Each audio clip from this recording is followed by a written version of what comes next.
Hello, everyone, and welcome. Today, we are heading to the incredible city of Zadar in Croatia, but we're going to explore it in a really unique way by reading the story that's written in its very stones. So let's get ready to turn the first page.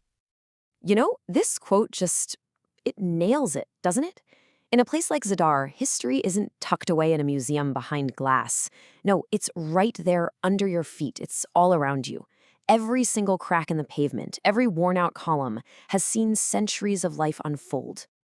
So, here's the main idea to keep in your head. Think of Zadar as this living, breathing book written in stone.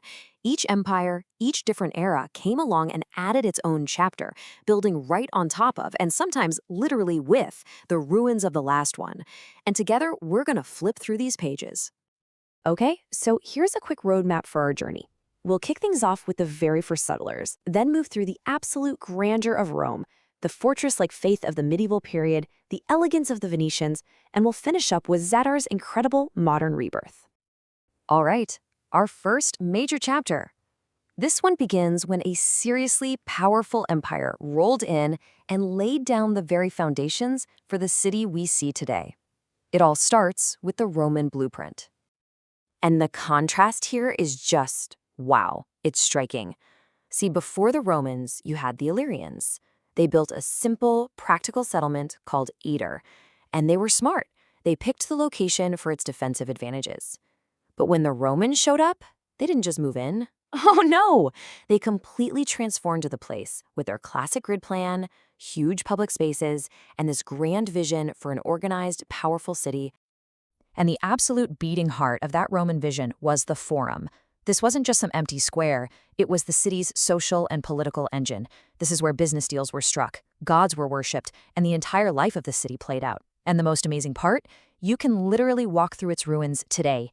It's a direct, physical link all the way back to the time of emperors.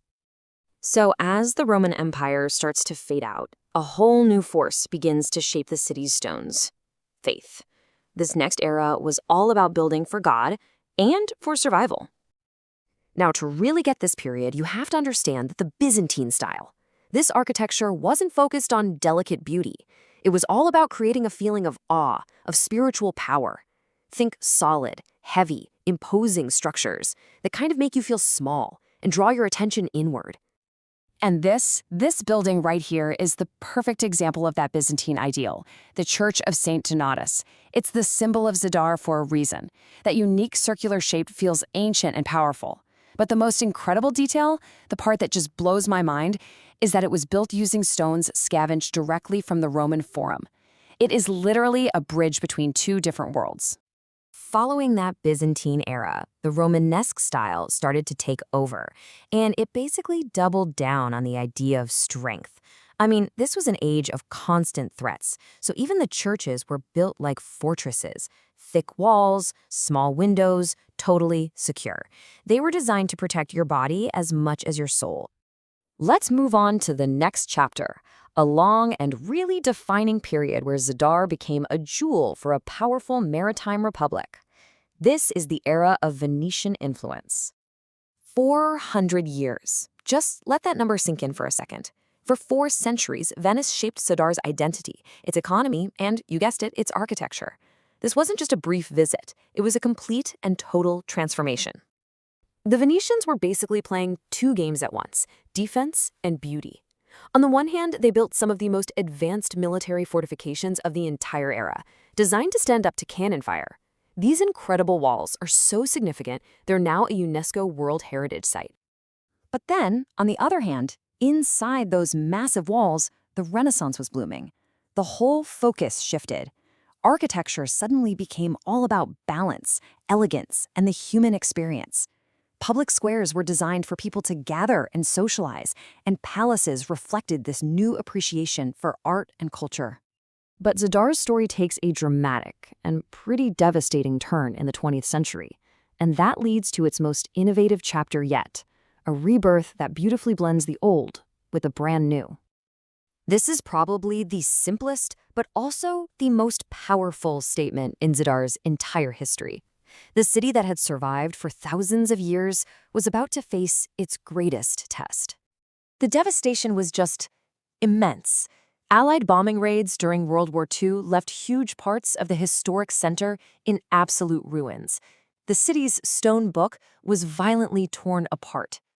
And this is where the story gets truly inspiring. I mean, faced with all that ruin, Zadar could have just thrown up cheap modern buildings, or they could have created fake historical copies. But instead, they made a brave decision, and they chose a third, much harder path. And here's what that approach looked like. First, they chose not to hide the scars. They left some ruins exposed as a memorial. Second, new buildings were designed to be simple and modern, creating this really clear, honest conversation between the past and the present. And third, they decided to innovate. And wow, talk about innovation. The sea organ is the perfect example of Zadar's modern spirit. It's this incredible architectural marvel where the sea itself plays music through a series of underwater pipes. It's art, it's nature, and it's engineering all rolled into one. And right next to it, you've got its partner in crime, the greeting to the sun. This massive circle is made of solar panels that soak up sunlight all day long. And then, after sunset, it transforms all that energy into this mesmerizing light show celebrating the nature that has always been so important to the city. Which brings us right back to where we started. From the ancient Roman Forum to the modern sea organ, Zadar proves that every single stone really does have a story to tell. A story of empire, faith, destruction, and just incredible creativity. So, the next time you're walking through your own town or city, maybe look a little closer at the buildings around you. Zadar teaches us that architecture is a living language, and it leaves us with a really fascinating question. What stories are our cities writing right now in the stone, steel, and glass of our own time?